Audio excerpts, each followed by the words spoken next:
El Señor les bendiga. Bueno, estamos aquí como cada día para compartir un pensamiento de la palabra del Señor. Y el día de hoy vamos a tomar el texto que se encuentra en San Lucas capítulo 9. San Lucas capítulo 9. Y vamos a leer del versículo 51 en adelante.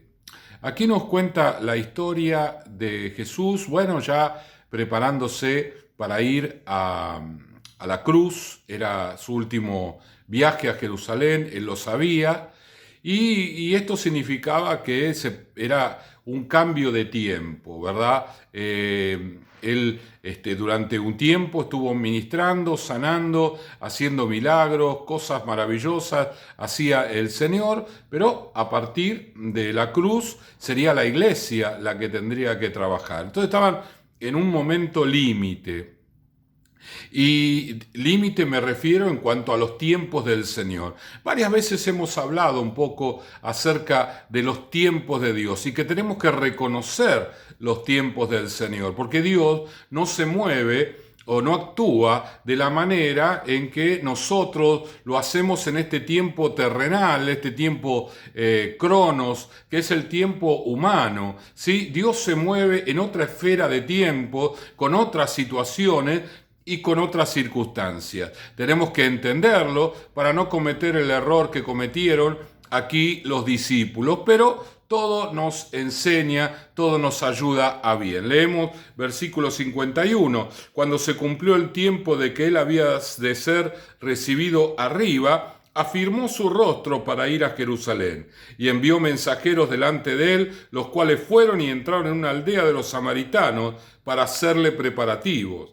Mas no le recibieron, porque su aspecto era como de ir a Jerusalén. Viendo esto sus discípulos, Jacobo y Juan, dijeron: Señor, ¿quieres que mandemos que descienda fuego del cielo, como hizo Elías, y los consuma? Entonces, volviéndose él, los reprendió diciendo: Vosotros no sabéis de qué espíritu sois, porque el Hijo del Hombre no ha venido para perder las almas de los hombres, sino para salvarla, y se fueron a otra aldea.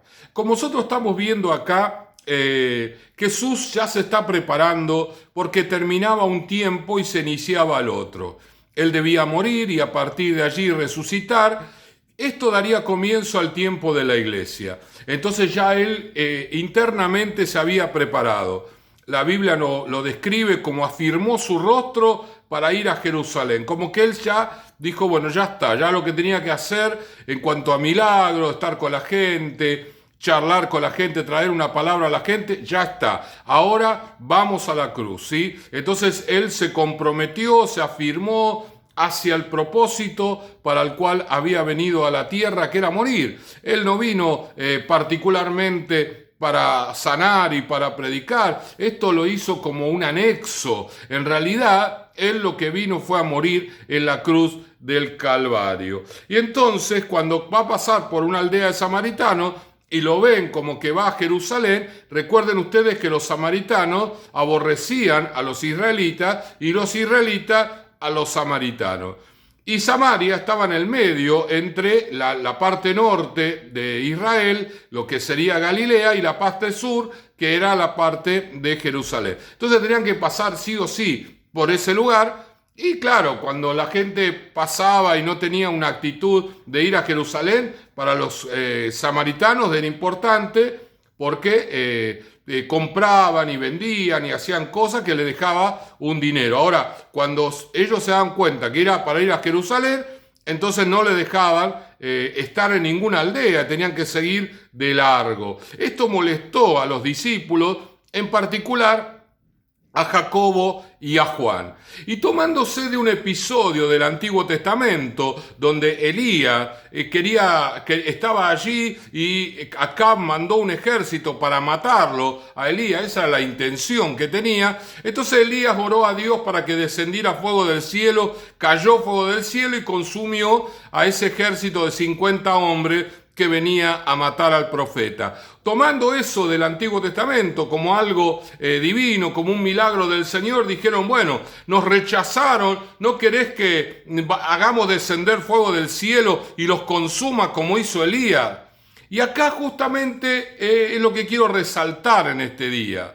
El hecho de que tengamos base bíblica en algunas cosas, eso no significa que sea aplicable a este momento. ¿Por qué? Porque los tiempos del Señor son distintos. Dios está obrando de una manera diferente. Note que el versículo 51 dice cuando se cumplió el tiempo. Es decir, el texto ya va describiendo que había terminado un tiempo y nacía otro. Y Jesucristo, cuando los reprocha a los discípulos, les reprocha justamente que no entienden los tiempos, porque le dice, vosotros no sabéis de qué espíritu sois, porque el Hijo del Hombre no ha venido para perder las almas de los hombres, sino para salvarlas. El tiempo de Jesucristo no era un tiempo de la ira de Dios. Era un tiempo de la gracia de Dios.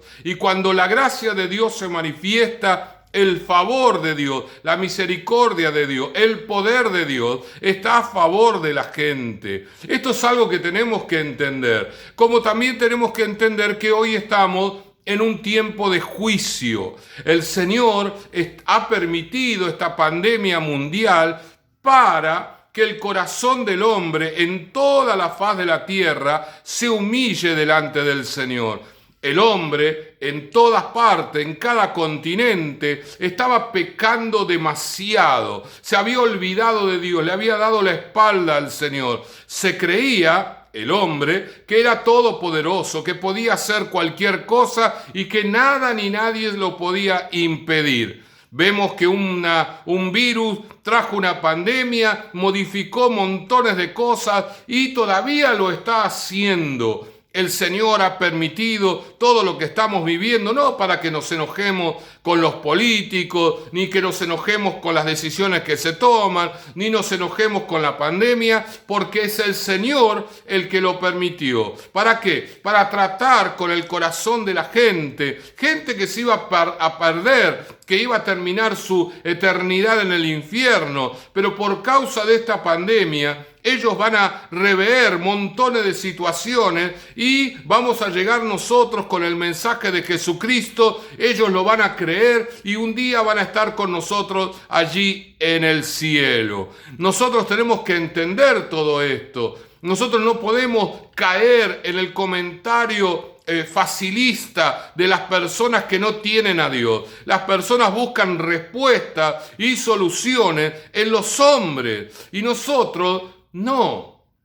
Nosotros buscamos nuestras respuestas de rodillas delante de la presencia del Señor. No podemos entrar como los discípulos acá con un espíritu diferente, con un espíritu que de alguna manera era la reacción de tantas personas, ¿verdad? Cuando a alguien le molesta lo que otros hacen, inmediatamente lo que quieren es tener una actitud de violencia.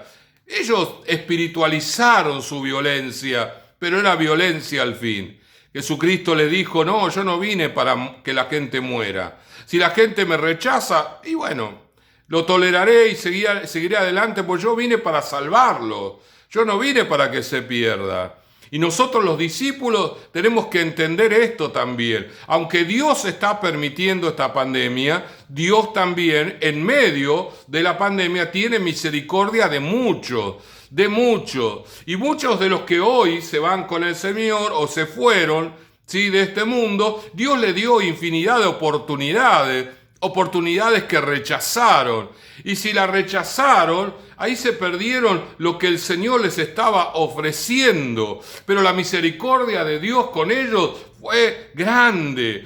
Esto es algo que quizás nosotros no sabemos en el día a día con cada persona y el obrar del Señor, pero yo les garantizo que la misericordia de Dios está con cada una de las personas. Mire, nosotros como familia hemos visto la misericordia de Dios tantas veces, la hemos rechazado muchísimas veces, hasta que un día le abrimos el corazón. Entonces, en base a mi propia experiencia, como familia, no en mi matrimonio, sino porque ya éramos creyentes, sino en la familia mía, mis padres, mi abuela, que en ese tiempo llegó la palabra del Señor a nuestra familia, bueno, vemos la misericordia de Dios. Por eso yo entiendo de que hay tantas personas que hoy están rechazando la palabra, pero tenemos que insistir, porque Jesucristo no vino para perder las almas, sino para salvarlas.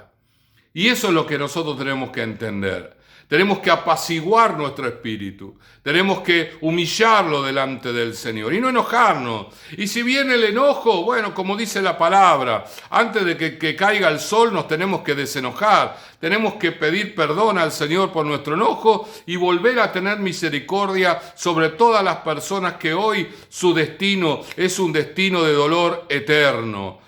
Sabiéndolo, justamente tenemos que mostrar más misericordia, más amor y más voluntad de predicarle la palabra aunque la rechacen. Pero quizás un día abran su corazón y los veamos con nosotros allí en el cielo. Oramos a Dios. Padre amado, te damos gracias en este día. Gracias, Señor, por todo lo que tú haces.